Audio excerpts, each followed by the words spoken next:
Alrighty, so we're going to be reading a novel called The Hate You Give by Angie Thomas these next couple weeks. And so this is my introductory lesson for this novel, just to give you some context, some background information, and help you better understand what we are about to read.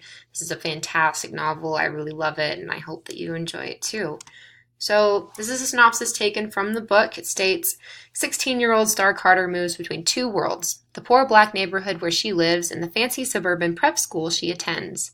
The uneasy balance between these schools is shattered when Star witnesses the fatal shooting of her childhood best friend, Khalil, at the hands of a police officer. Khalil was unarmed. Soon afterward, Khalil's death is a national headline. Some are calling him a thug, maybe even a drug dealer and a gangbanger. Star's best friend at school suggests he may have had it coming. When it becomes clear the police have little interest in investigating the incident, protesters take to the streets and Star's neighborhood becomes a war zone. What really went down that night? And the only person alive who can answer that is Star. But what Star does or does not say could destroy her community. It could also endanger her life.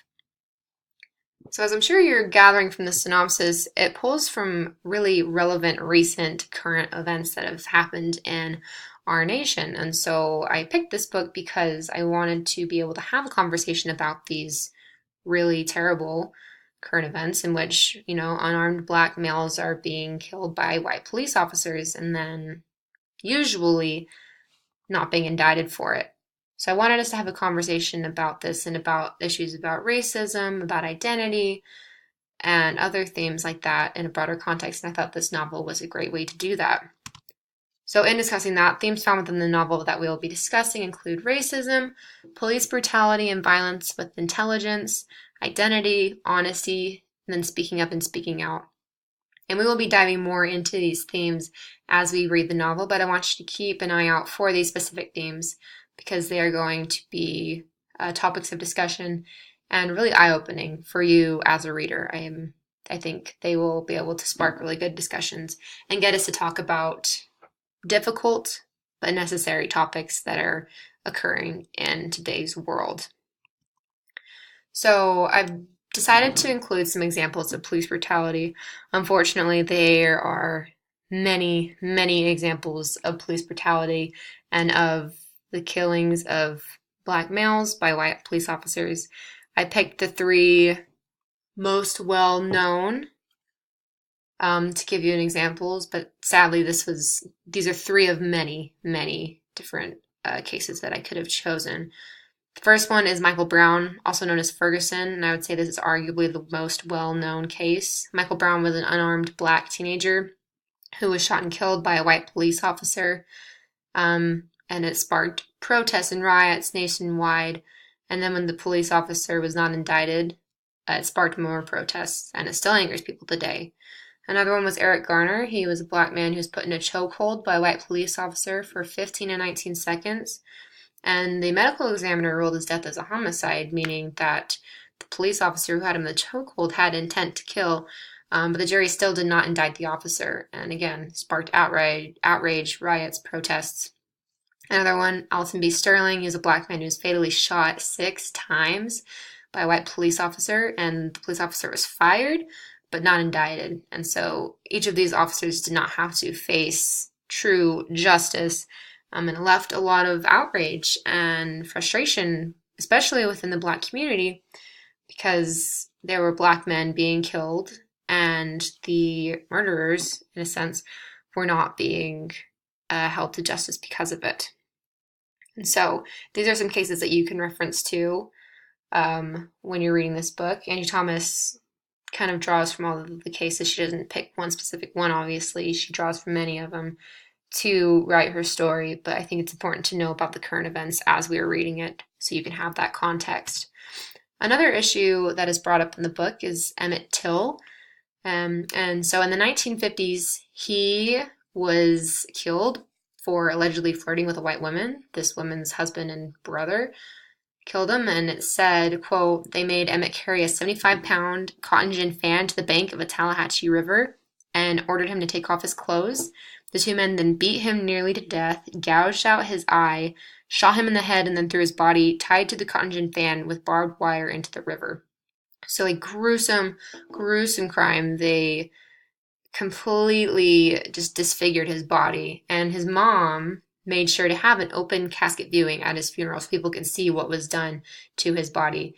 And so they were pictures of his mutilated body all over the media. It sparked massive outrage, but the men were acquitted of their crimes because sadly this was 1950 America, in which racism was very, very prevalent. Another topic of the novel that is addressed are the Black Panthers. They were a political organization formed in 1966 that challenged police brutality towards Black people. They formed after the assassination of Malcolm X, who was a civil rights activist. And in the novel, Star's father quizzes her about their 10-point program, which essentially, quote, called for an immediate end to police brutality. And so I have those 10 points here.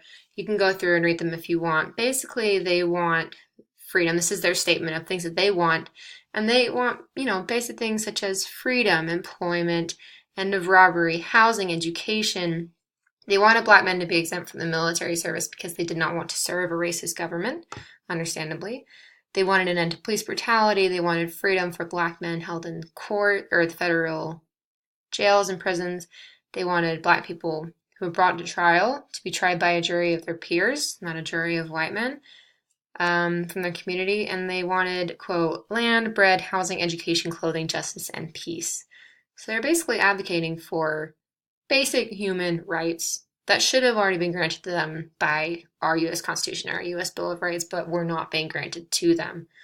And so both with the Black Panthers and with Emmett Till, those are two historical cases that are brought up in the novel and addressed. And I want you to keep an eye out for those and maybe look at what their implications mean, or what implications they could have on the novel and what they could mean in a broader context. Think about why the author chose to include these two cases specifically in her novel. And so in preparation for this novel, we're going to begin reading it on Monday. And so what I would like you to do is to answer these two discussion questions. You don't have to begin the novel yet. This is a pre-novel discussion question. So the first one is, the novel is called The Hate U Give and is a reference to a quote from Tupac in which he said, "Thug life stood for the hate you give little infants F's everybody."